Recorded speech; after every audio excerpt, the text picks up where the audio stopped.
Welcome to Conversations with Nurses, a podcast where we chat with nurses from all walks of life. I'm Paula Holland. Join me as I take you into an inside look into the nursing profession, where we explore the human side of healthcare and gain insight into the dedication and compassion that drive nurses to care for others. So grab your headphones and come along for the ride as we dive on in on Conversations with Nurses.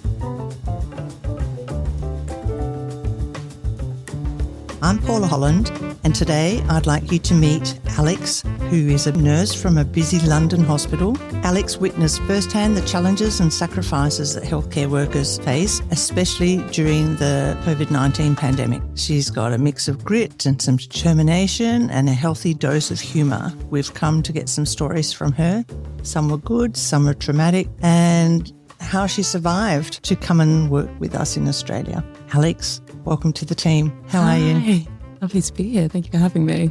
Oh, it was so good to hear your story the other day, and I thought, she's got to come here. Oh, so excited when you ask me. I can't wait. Yeah. I like to hear people survive things that were very traumatic around the world. That COVID-19 hit like a bang, didn't it? Yeah, definitely. In Australia, we knew about it, and I think you guys were already in a crisis situation. Yeah, it was similar in London, actually. There was a lot of pre-planned cases that had to be put on the back burner to accommodate for the COVID influx. And then it was emergency surgeries that were getting bumped. And then it took a long time for planned cases to get back on schedule.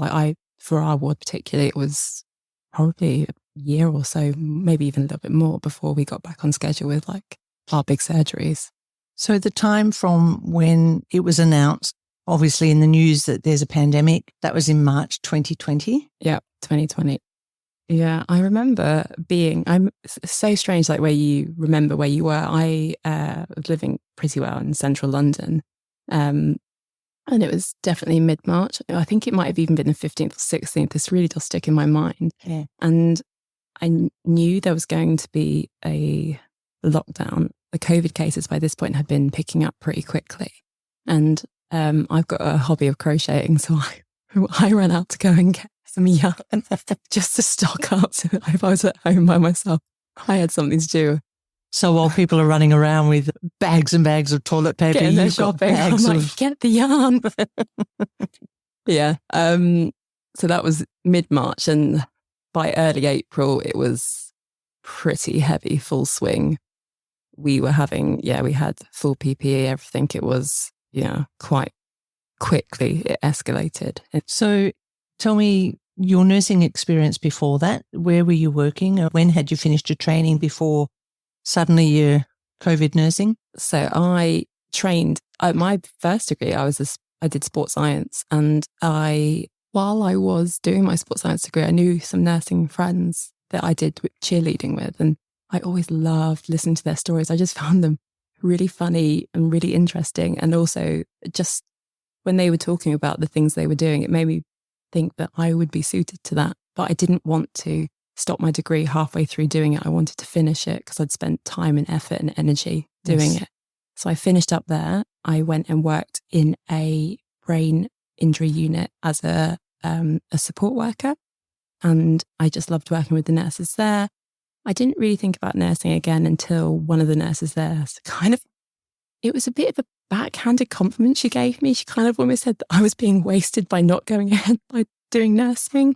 And it really upset me that she kind of said that. And I remember going home and getting really upset to my mum. And my mum was like, well, why don't you do nursing then? And I was like, oh yeah, no, you're right. I should just do it. So I did my postgraduate degree in nursing in London. So I trained for 2 years in London. All my placements, everything was around London, a little bit of peripheral of London as well, and a little bit around Essex. And then I enjoyed working on a ward so much, they offered me a job, and I haven't looked back, and I've been on that ward since. When you were in London? Yeah, so in London, my sort of area is head and neck nursing. Yeah, surgical. Brain surgery down to...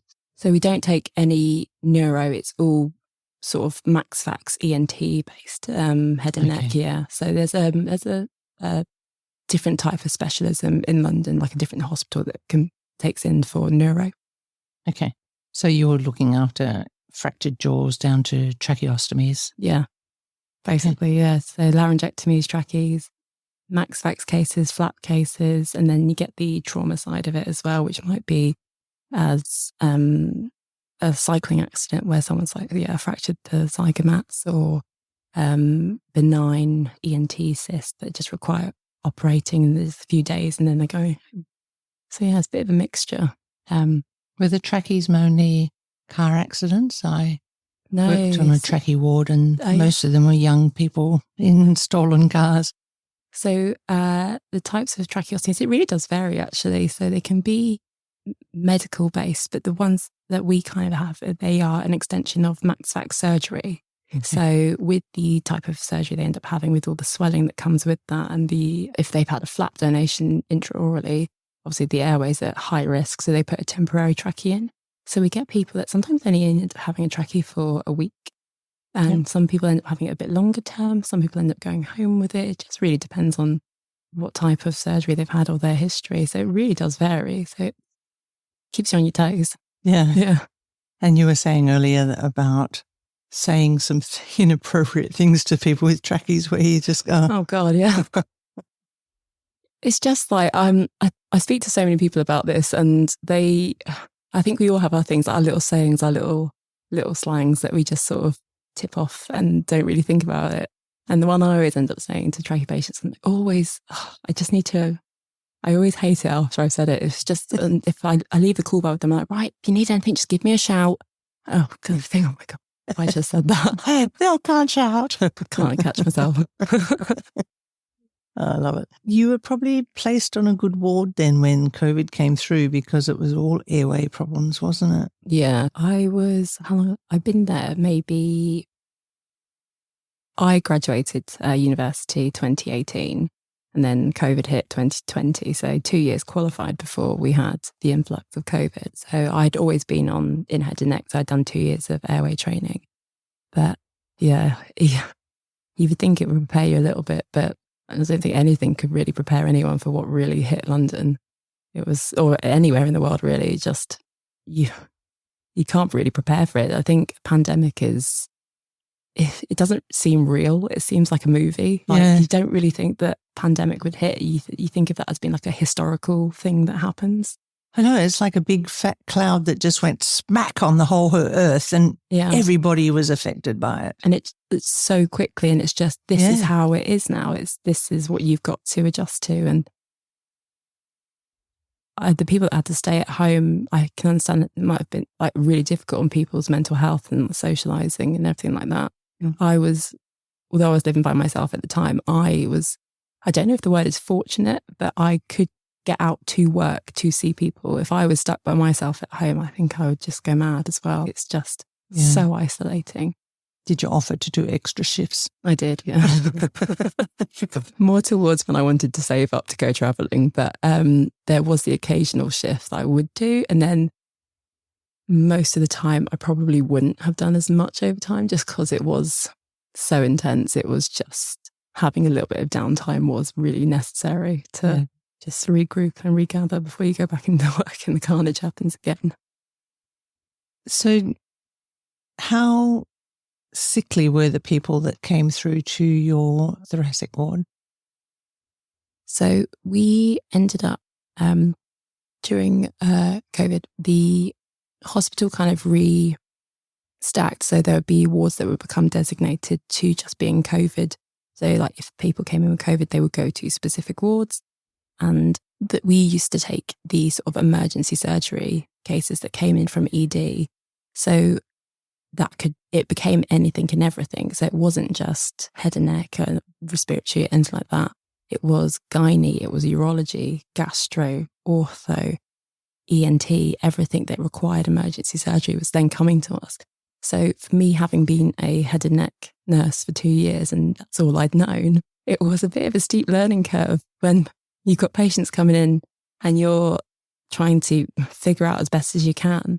Luckily, we ended up having a mixture of nurses from the other wards that we kind of all became one ward. So we were having ortho nurses, we were having gynae nurses. So it's great being able to run to people that you've never worked with before and just be like, oh, hey, look, can can you just watch me do this for the first time just so I then can do it in the future, or just give me a little bit of advice here? And then vice versa, we were then training other nurses to be airway trained. Yeah. So that was, I really enjoyed that, like being able to teach people like about like trachea care and laryngectomy care.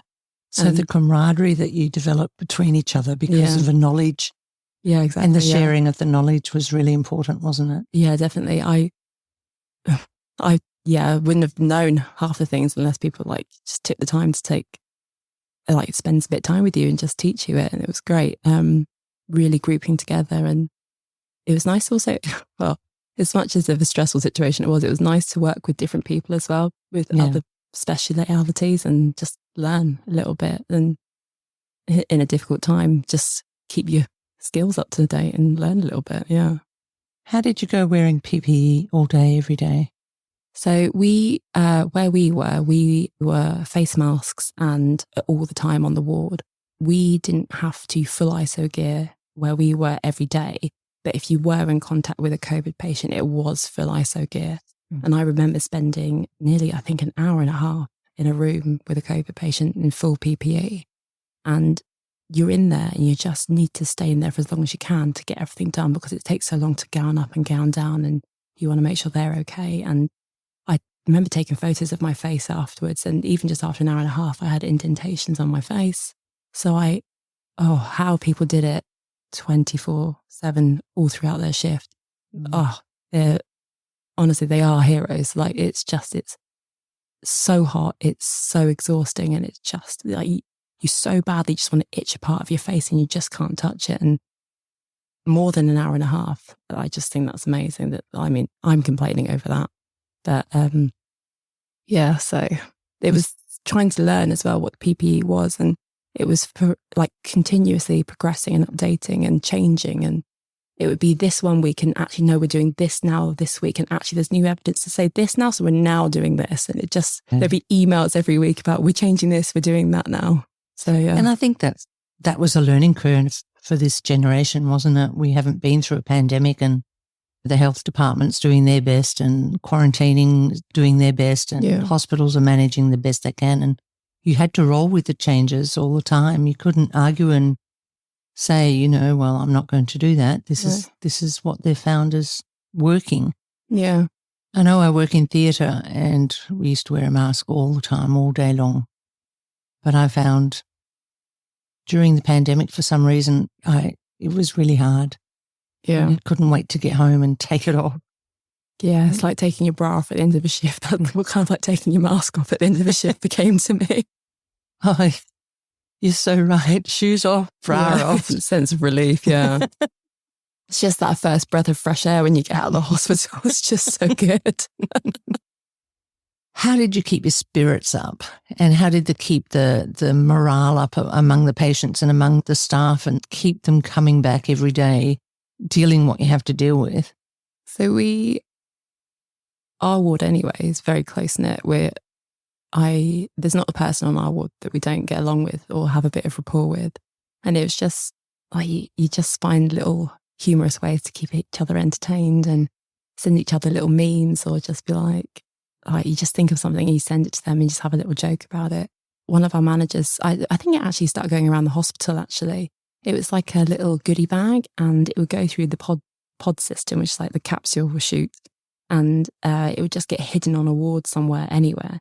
And if you found it, you got to keep the little treats, and it might be chocolates, a little bit of candles, a little bit of hand cream. And I remember finding, me and a friend of mine both found it, and we split the goodie bag because it was a bit of a team effort for finding it. It's just that you just open a cupboard and it was right there. So. Oh, you didn't have to go searching like Easter egg hunts. I was just going about my normal shift and I found it. I was like, oh, great, that's mine. Was there anything really good in those goodie bags that you thought, oh, wow, I scored? We actually had, so they were giving out the goodie bags. Some of the goodie bags they were giving out had like some really nice creams in. And one of our colleagues Googled this face cream, and apparently it was worth about £150. Ooh. I'd never heard of this brand, and apparently it's got like silver in it, and it's meant to be really good for you. And I just couldn't bear to part with it. I don't think I would ever spend that amount of money on a face